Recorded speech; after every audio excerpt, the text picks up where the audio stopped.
সালামু আলাইকুম রহমতুল্লাহ। তারেক জিয়া শেখ মুজিবের পথে। বর্তমান প্রধানমন্ত্রী তারেক রহমান, তাকে তারেক জিয়া বললে সবাই চিনতে পারে। ত্রয়োদশ নির্বাচনের পর তার যে শাসন প্রণালী এবং গতিবিধি, তিনি ঠিক শেখ মুজিবের পথে ধাবিত হচ্ছেন।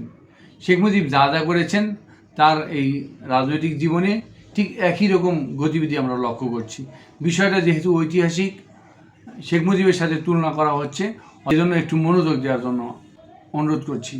শেখ মুজিব দীর্ঘদিন রাজনীতি করেছেন। আওয়ামী মুসলিম লীগ থেকে যখন আওয়ামী লীগ করলেন, 1966 সালে তিনি 6 দফা ঘোষণা করলেন। 6 দফাটা ছিল সম্পূর্ণ ভারতের ষড়যন্ত্রে আঁকা একটি সবক। 6 দফার যারা ঘোষক শেখ মুজিব এবং অন্য অন্য যারা সাথী ছিল, প্রত্যেককে পাকিস্তান সরকার অ্যারেস্ট করলেন, তাদের বিচারে কাঠগড়ায় নিয়ে গেলেন। শেষ মুহূর্তে শেখ মুজিব 6 দফা থেকে ক্ষমা প্রার্থনা করে মুক্তি পেলেন। ওই সময়ে ভারতের ইন্ধনে এদেশে একটা গণ অভ্যুত্থান অনুষ্ঠিত হলো, 69-এর গণ অভ্যুত্থান। গণ অভ্যুত্থানের পরে আইয়ুব খান চলে গেলেন, এহিয়া খান আসলেন। এহিয়া খান এসে বললেন যে আমি ক্ষমতায় থাকার জন্য আসিনি, আমি একটা নির্বাচন দেওয়ার জন্য আসছি, সুষ্ঠু নির্বাচন দেওয়া হবে। তিনি এলএফও ঘোষণা করলেন, লিগ্যাল ফ্রেমওয়ার্ক।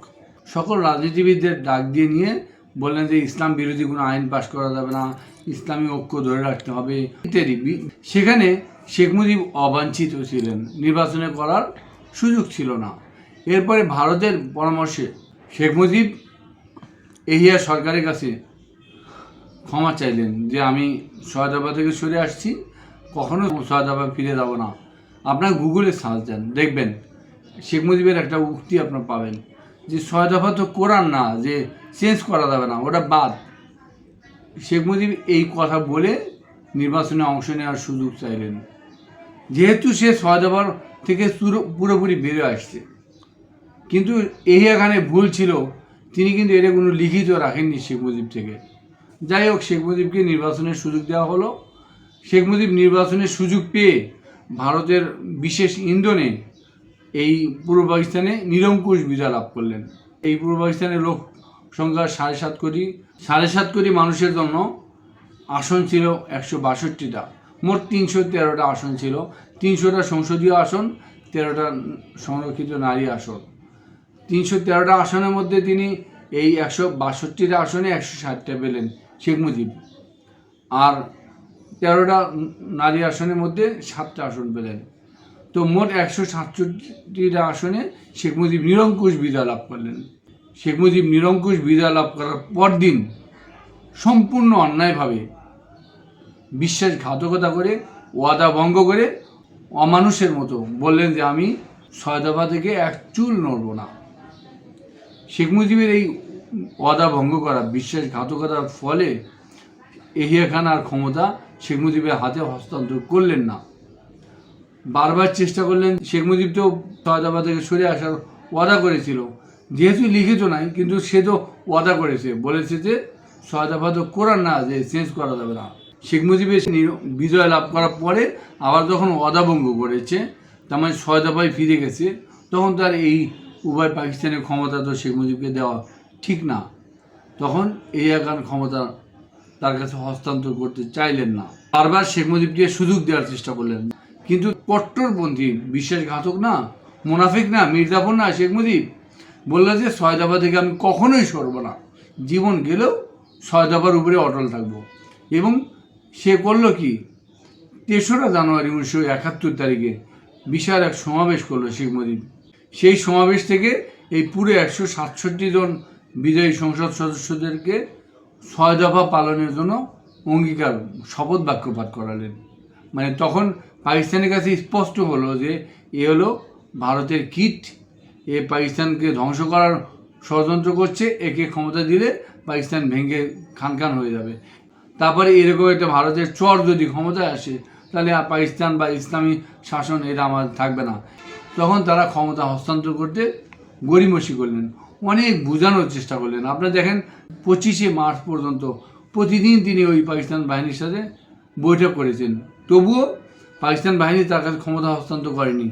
এরকম ভারতীয় চরের কাছে ক্ষমতা হস্তান্তর কখনোই সমীচীন নয়। শেষ পর্যন্ত যখন যুদ্ধ বেঁধে গেল, তখন এই শেখ মুজিব তার ব্যক্তিগত সহকারী ডক্টর কামালকে নিয়ে ঠিকই পাকিস্তান চলে গেলেন। আর সকল বালের যে নেতারা, আওয়ামী লীগের নেতারা সবাই কিন্তু ভারতে চলে গেলেন। দেখেন 71-এ এই শেখ মুজিব বিশ্বাসঘাতকতা করে পুরো জাতিকে যুদ্ধের মুখে ঠেলে দিলেন। সে পাকিস্তানে গেলেন, তার বউ বাচ্চাকে ভাতার ব্যবস্থা করলেন, আর সমস্ত বালের নেতারা মানে আওয়ামী লীগের নেতারা ভারতে চলে গেলেন। স্বাধীনতার যুদ্ধ কারা করলো? আর শেষ মুহূর্তে যখন স্বাধীনতা অর্জন হলো, এই পাক বাহিনী কার কাছে আত্মসমর্পণ করলো?